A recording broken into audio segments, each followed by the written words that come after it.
Bakit ba ayaw ako ng makabayan?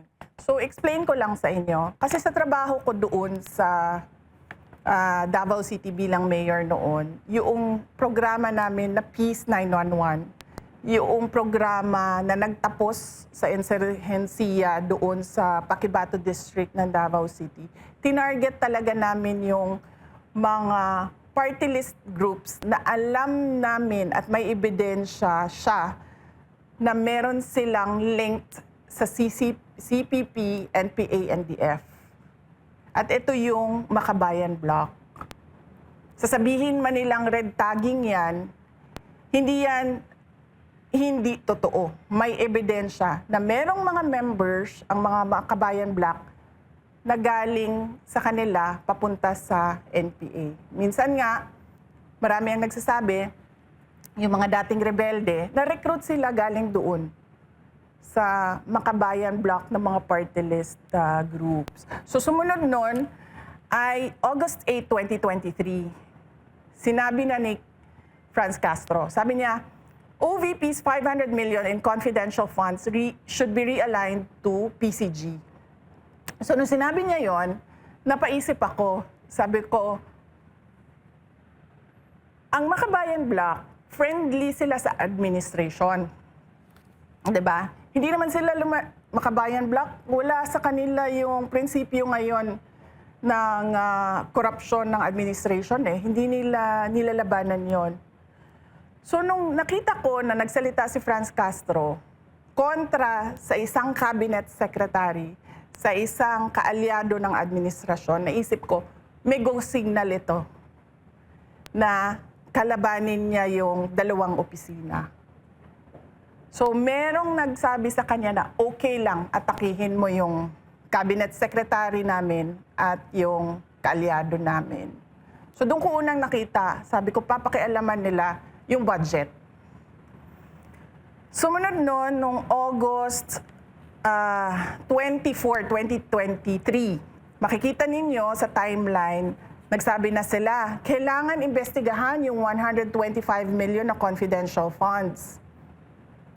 Sumunod noon, August 25, one day after, sinabi nila, may impeachment complaint kami kay Inday Sara sa confidential funds.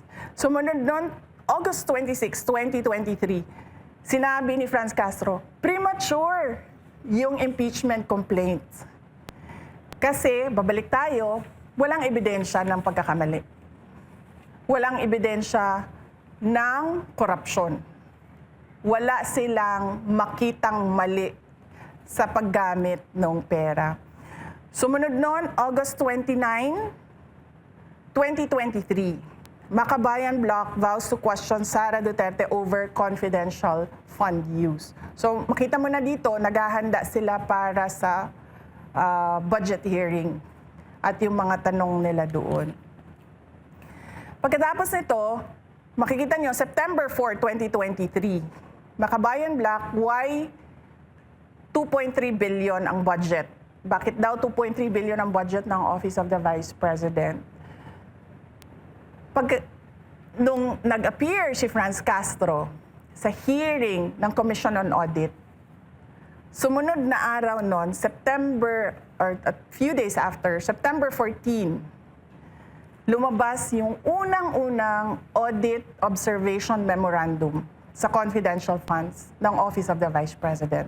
So makita mo yung timeline. Binuksan nila yung usapan ng confidential funds. Pagkatapos, kinestyon nila bakit may confidential funds. Ngayon, dahil sabi niya, still premature. Nagsalita sila sa hearing ng COA at yung COA naman nagbigay ng AOM.